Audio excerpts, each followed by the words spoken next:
Hello there, this is Kevin from Happy Beard Games, and this is GameTober.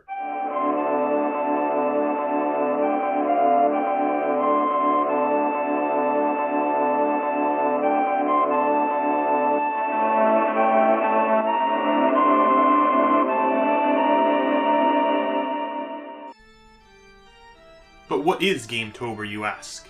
GameTober is when Kevin from Happy Beard Games plays a collection of retro, classic, old-school video games with a horror, scary, spooky, spoopy as the kids say, theme. That means Halloween-based, vampire, zombie, monsters. These games are going to be scarier than normal. For tonight's spine-tingling, vampire-whipping, exciting, horror-based video game adventure, we've got the NES Nintendo Classic from Konami, Castlevania, on the NES. Castlevania is a classic video game. Not only that, but it's an action platforming game, one of my favorite genres, and this is one of my all-time favorite game series. Now, Castlevania features the adventures of vampire-killing hero Simon Belmont, pictured in this picture over here from Castlevania II, Simon's Quest, also on the NES. As the legend goes, there is a clan of vampire hunters known as the Belmonts. This Belmont family is handed down a sacred weapon known as the Vampire Killer. This weapon is unique to most other video game heroes' weapons in that it is a whip. In most video games you use a sword, an axe, a gun, a laser. In this game, it's a little bit unique. You use a whip. That's very interesting. Not only is the whip important to the lore of Castlevania, it's also upgradable in the game. So you have 3 different stages of the whip that you can upgrade during your gameplay. It also changes things up quite a bit from other video games because you don't have a ranged attack for your normal attack. You don't have a gun. You have a whip. Now, part of those whip upgrades that I mentioned previously are increasing its length and increasing its strength, so you can do more range and more attack. But the legend of Castlevania gets deeper and darker still. It is known once every 100 years Dracula rises from his grave, bringing out an era of darkness across the countryside, and perhaps the entire world. You, as Simon Belmont, must travel across Transylvania, Castlevania, and make it through hordes of monsters, ghosts, zombies, skeletons, more exclusive monsters such as the Medusa heads. Alright, boys and ghouls, we're going to Castlevania on the NES today. So grab your whip, eat some garlic, throw in some holy water as we journey with Simon Belmont and Kevin from Happy Beard Games in NES's Castlevania. Let's play. Alright guys, Castlevania, let's push the start key. Walking in to the Castlevania. Alright, so you got B as whip, very simple. Now when you get a sub-weapon, it will appear in that box up in the HUD, and you hold down the up button, and then you push the B button again, and then you got A to jump. And that's pretty much all you need to know for controls. So let's get on with this game. And there is a secret coming up, guys, a secret. What you gotta do is you gotta time it right and jump over the castle. And you'll jump behind it, and then a treasure box will pop up. Get some extra points. Okay, so now we're inside the castle. This is really cool, guys. I love this. It's like iconic. That's where it is. It's iconic. When you think of Castlevania, and you really think about the levels, this might not be the best level design, but this is definitely an iconic graphically. It just looks really nice. It looks very fitting, very appropriate. Now in Castlevania you've got, once again, like I mentioned before, you've got the 3 stages of the whip. You've got whip, which is a leather whip as it starts out. You can upgrade that whip, and it'll upgrade by picking up items. Now you pick up these items through candles. Most of the items in this game are found within candles, so you're going to be whipping those candles left and right. Now in Castlevania, you gotta remember that meat is good. Meat is good for Simon Belmont. It heals him. It raises his health up when it's low. And you can get that meat in a couple different places. You can get those in candles, which are your breakable item blocks. Candles. or you can find them on walls. Wall meat! Kind of like Walmart meat. Walmart meat. Wall meat! Now we've got another thing that's really important is you'll see hearts. You'll get hearts a lot more common than meat. Now hearts are not your health, they're not life hearts. It's not like Zelda. Don't get confused here, guys. Hearts are actually your ammunition count for your sub-weapon. So when you pick up a weapon, it won't take over your whip. It'll stay into a little box on the HUD up at the top there, and basically what that does is it indicates what weapon you have currently. You can hang on to the weapon as long as you like until you either die or pick up another sub-weapon. Here's a secret. In Stage 2, very early on in the first level of the game, you'll make it all the way to the end of the part where the mermen are jumping out of the water at you. You go all the way to the end, don't go up the staircase just yet, break a block at the very end, walk down onto the steps below. A money bag will raise up in the middle of the platform above you. You want to go up and grab that as fast as you can because it'll give you points. The points are not too important, but if you get a certain amount, it will give you an extra life. So it's mainly for either bragging rights or gaining extra lives, which is actually really cool. Going back to the sub-weapons, there's multiple types of sub-weapons in this game. One of those includes the stopwatch. The stopwatch allows you to not really attack with it, but it allows you to freeze all enemies on the screen, then you can go attack them freely with your whip.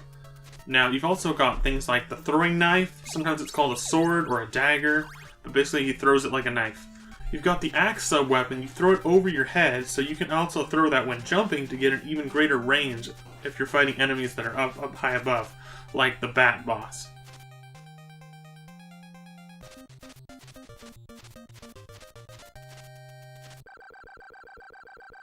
And it shows this map transition screen, really nice.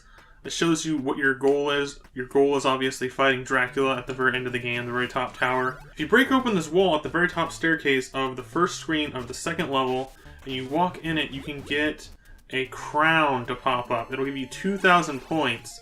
Stage 2 is going to introduce some new enemies, such as these knights. They won't do too much damage to you or cause you too much problems because they're very slow. You walk into the start of Stage 5, which is part of Level 2, and you'll see your first new enemy. The Medusa heads. Yes, these floating, zigzagging Medusa heads. They do have a pattern. If you look closely, you can dodge them. But they come on pretty fast, especially compared to old Simon. And they get really, really tough later on in the game. At the start, it just sort of introduces you to the Medusa heads.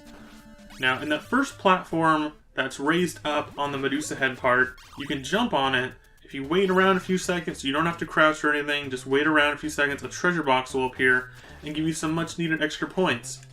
I actually didn't even know about that until very recently.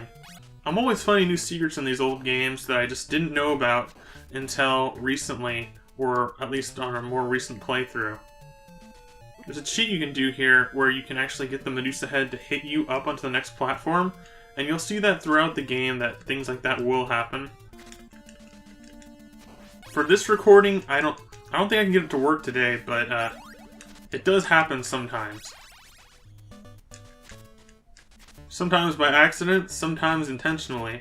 When you enter Stage 6 on Level 2, don't go all the way down because you can't jump back up. So just go down the first step, turn around, crouch, smack it with your whip, and then a wall meat will be in there. So that'll give you a lot of extra health. For younger or newer Castlevania gamers, there's actually a lot of references in the new games to this original game and the original NES games. So you're going to be seeing a lot of the same enemies remade or remastered or reintroduced in a new or different way in the more recent Castlevania games. And that stayed true throughout the series. They're always paying tribute to the original game, but at the same time inventing some new ways to fight the monsters.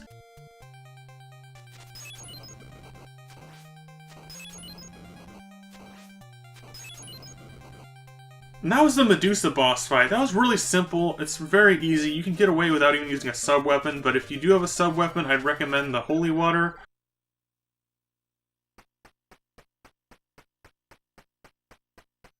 That's something that you want to pay attention to for all the boss fights, pretty much, except for maybe the bat and maybe a couple other ones. If you can get the boss to stop moving, and you can block their attacks, and you can hit them at the same time, the boss is easy. There's something else I gotta pay attention to in this game. And that is the soundtrack. It's phenomenal. A lot of these songs have been heavily remixed. In fact, I think on this game, the entire soundtrack is just spot on perfect. I mean, it's Castlevania NES chiptune. It's just classic. It sounds so good, even today. And if you don't think 8-bit or chiptune sounds good, wait till you hear a remix of this song, because some of these songs in this game have been remade using guitar, you know, rock bands, or even orchestrated. Now this is a really funny scene on this game.